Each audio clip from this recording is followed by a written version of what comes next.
Today, I am here to give y'all my 2025 Formula One driver lineup predictions. We have already seen Lewis Hamilton announce his move to Ferrari and Aston Martin re signing Fernando Alonso, and there's still Carlos Sainz, Sergio Perez, and many others up for grabs. And what's going to happen? I'll tell you in a minute. So kick back and relax. Hopefully, you enjoy. Please like and subscribe. Enough said here, and on to the intro we go. I'm Chase Briscoe, driver number 14 Ford Mustang for Stewart Haas Racing, and you're watching William Blackwell on YouTube.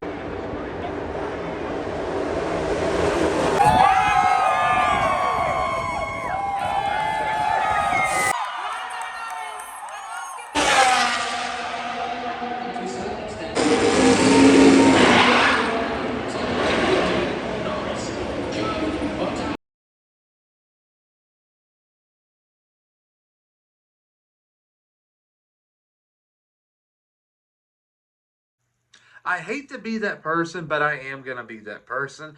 Within the last 4 years in the United States of America, with the Drive to Survive effect in place, a lot of people have been comparing NASCAR and Formula One on a constant daily basis. And Formula One does have its advantages over NASCAR, but they do have one disadvantage. NASCAR journalists, yeah, they work extremely hard. They put in more work than the bare minimum. So does Formula One. But Formula One journalism has gotten to the point where it's all for clicks. They're spreading false information. And one big thing is Max Verstappen. He's going to leave Red Bull immediately for Mercedes. I'm a Mercedes fan. I'm all for it. But I believe they're putting a little too much into the situation. Max Verstappen is not going to walk away from Red Bull, who is the quickest car on the grid by a big margin. It's not going to happen. It doesn't make any logical sense. Yeah, you can say all you want, the new regulations in 2026.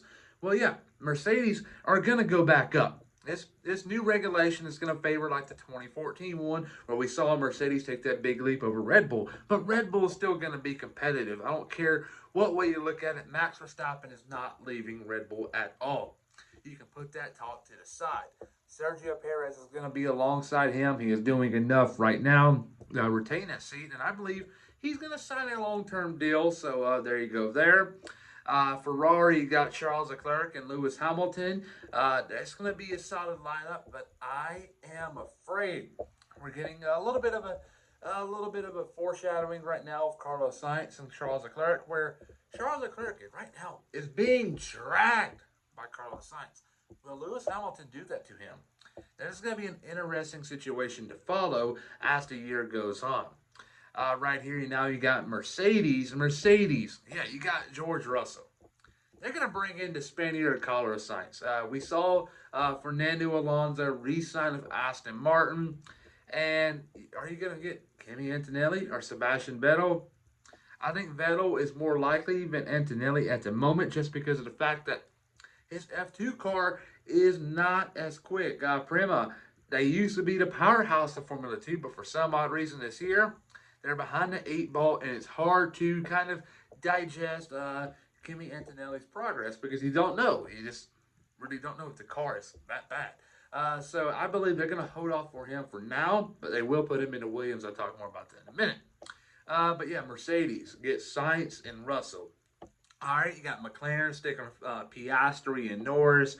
That's a solid lineup. If it ain't broke, don't fix it. I believe we may see by next year, maybe by the end of this year. Piastri is just putting enough pressure on Norris where he's starting to feel it. Whenever he feels it all, it's going to be over with. I believe we're going to see a feisty battle between the two drivers, and Zach Brown may have to step in at some point. Piastri is a very aggressive driver, and so is Lando Norris. I'm not trying to discredit him at all. They're both phenomenal drivers, but I believe Piastri is going to be knocking on his doorstep sooner rather than later. Right, Aston Martin, you got Fernando Alonso and Lance Stroll. Lance Stroll is going absolutely nowhere. And yeah, Lance Stroll has his ups and downs in Formula One. And there are many people on YouTube and the Twitter world that love to hate on him. But if it wasn't for his father, yeah, he'd be out of his ride. But I believe he has proven himself in the past. We saw at Istanbul Park where he got a P1 in qualifying in 2020. he's done some big things in the past. So he's a proven driver, and you can put all the stupid crap away of he just didn't ever get his father. His father's funding him like he funded him at Williams, and just put that to the side. He's a good driver. He gets points, and he even puts Fernando Alonso in tough situations. So you can say what you want. Lance Stroll deserves a spot on the grid. Fernando Alonso, I cannot wait because they got Honda coming over to new regulations in 2026, and that means right there he's going to have a chance to race in the Indianapolis 500. And their reserve driver at the time may race in Monaco. Who will it be? More than likely, it's not going to be Felipe Drugovich. They're going to move on from him, I believe, at some point because of the Honda switch. And it's not fair for Drugovich because he's won an F2 championship in the past, sat on the sideline as a reserve driver. But it's going to be a Japanese driver, Owasa. I believe he had an FP1 outing with RB Visa Cash App in Japan, and he did a good job. But I believe he's going to stay with Honda as they switch over to Aston Martin, and he will be the reserve driver. Remember that. Right here, that is 5 teams down. You got Alpine. Alpine's going to stick with Ocon and Gasly. Yeah, they do not get along at all.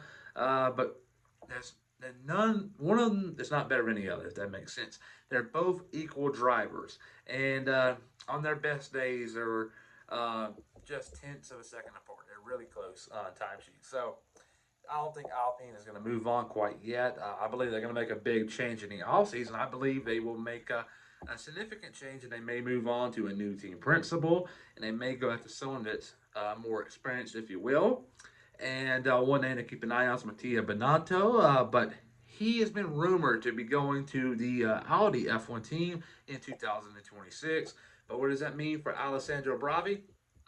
His future is up in the air at this point in time. He is doing a phenomenal job as a team principal of Stake F1 with the given situation they have. Like they're similar to Haas in 2021 with the old regulations. Right now, they're stacking pennies. The other teams are stacking dollar bills. And they're just slowly building up their next car. They're not really investing in it right now, which makes sense.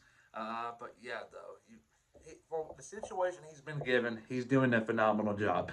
And I got to mention, though, because a lot of people forget about this about Alessandro Bravi. He is a lawyer. He is not an engineer. He's a businessman, but he's identified as a lawyer. How crazy is that in Formula One? But yeah, though, I just believe Ocon and Gasly are going to stay with Alpine, but Bravi may come over to Alpine. I don't know. I wouldn't rule it out at all. But talking about Bravi's team, you got Stake, and I believe Stake is going to have an interesting situation on her hand. I believe they're going to bring in Nico Hulkenberg, but they're going to give Zhou Guanyu and Valtteri Bottas a chance to save their seat next year. Similar to Racing Point many years ago with Perez and Ocon. We saw Perez keep it, Ocon go to reserve, and for Mercedes and Stroll come in. I believe it's going to be a similar situation. Valtteri Bottas beats Zhou Guanyu, and you have a Hulkenberg and Bottas line up in 2025. All right, Zhou is off the grid, unfortunately. Haas, Kevin Magnussen, and Ollie Behrman. Ollie Behrman is a great driver. He's going to be in the Tifosi red, or Scarlet Red, if you will, in a couple of years. I believe the earliest, maybe 2028, 2029, that range. So, yeah, he's going to do a good job with Haas, I believe. He's going to score some points along the way. Not many points because Haas isn't really a invested team. But I should say this because it's big for Haas in their future. They own a NASCAR team. They're interested in selling 2 charters, and charters are things that guarantee you into races and guarantee you full payouts. And Gene Haas is wanting to step away, he's wanting to take a step back. So is he wanting to invest more into his Formula One team? Remember, Gunther Steiner always brought it up. We need money, Gene. We need money, Gene. They fired him. Ayu Komatsu came in as team principal. He's changed the whole trajectory of this team. With him as team principal right now, and if a little bit more money, I believe they can take that next step forward. He is doing a phenomenal job as team principal, Ayo Komatsu, that is, and I cannot wait to see what Ollie Behrman can do in that house moving forward. I believe it's going to be better, but not much better, if you will. Right here, Williams, they're going to stick with Alex Albon and Kimi Antonelli. Kimi Antonelli, yeah, he's F1 ready, but he's not Mercedes ready. That's two different things. And he's going to replace Logan Sargent. Logan Sargent, he has had a tough rookie year and a tough start to his second year, his sophomore year. And I believe the only way he can save his seat is that he needs two things to happen. He needs Kimi Antonelli to go to the Mercedes seat and Carlos Sainz to go to the Stake team. Because if Carlos Sainz doesn't sign with Stake nor Mercedes, Williams is up in line. They're the third team in the running for Carlos Sainz. And I believe it's not going to get to that point because I believe it's either down to Mercedes or the Kick F1 team, but I believe he's going to go to Mercedes just because of the fact that he can go out there and have a chance for race victories. And I believe it's going to be a tough decision for Toto Wolff down the road where, yeah, you may have George Russell. He may be struggling. Carlos Sainz may be doing better. Will they really kick out Russell and bring in Antonelli to pair him alongside Sainz? I believe that's a headache. And just the rumors are indicating that Sainz is going to Mercedes. So I'm just going to stick with it. But there you go there. The last team is VCARB. Daniel Ricciardo is not him. I don't know how many times I have to say it. He is not him. He is not going to be on the grid next year. Liam Lawson is, and Yuki Tsunoda is. Enough said. Please like and subscribe.